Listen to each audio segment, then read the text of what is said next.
And to other health matters now, the World Pharmacists Day is observed each year on 25th September.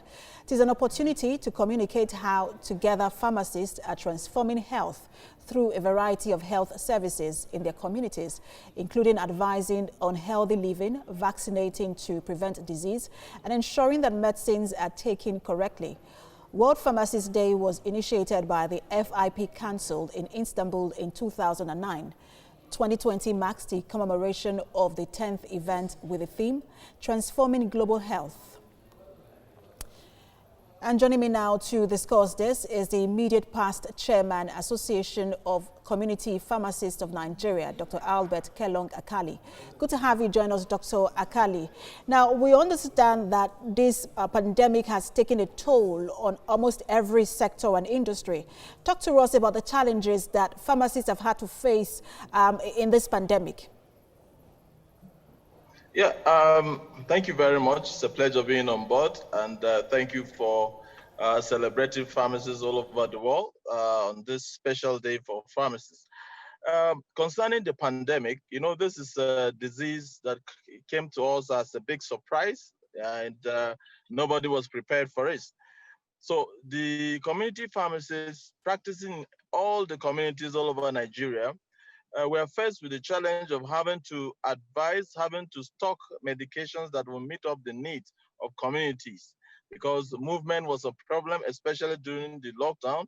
And apart from that, because of stigma, people were not prepared to go to hospitals. They rather go to their community pharmacies to obtain health services. Now, the community pharmacists had to adjust their procurement, inventory management to make sure that there's no stock out, to make sure that they also provide themselves with PPEs. In other climes, government intervened to provide PPEs for health workers, especially community pharmacists that are in the front line, to help them cope with the pandemic. But I think in Nigeria, we were faced with having to provide those PPEs for ourselves. So community pharmacists all over Nigeria were challenged with that, but thank God we were up and doing. We tried our best to ensure that we give the necessary health services to Nigerians that come to the respective community pharmacy premises. All right, so we also understand that this pandemic has greatly disrupted the supply chain in the pharmaceutical industry, especially because of our reliance on import of raw materials. What do you think that we should be doing now, or what sort of blueprint should be put together going forward for that industry? Frankly speaking, the pharma industry, one of the best industry to help shape of our economy, we cannot be relying on imported products from other countries.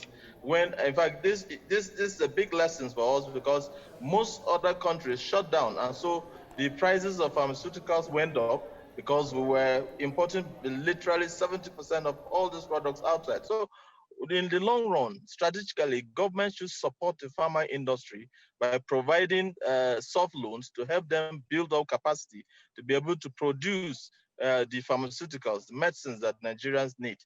And thank God, I think government is doing something in that direction. There's a CBN Health Intervention Fund for pharma industry.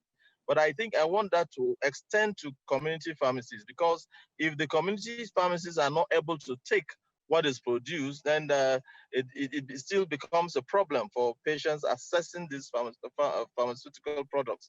So government should strategically strengthen the pharma industry to ensure that they improve on their capacity to produce pharmaceutical products, and we should at least be able to meet up close to 70 to 80% of our pharma needs in this country. All right. Immediate past chairman, Association of Community Pharmacists of Nigeria, Dr. Albert Kelong Akali. Thanks for talking to us.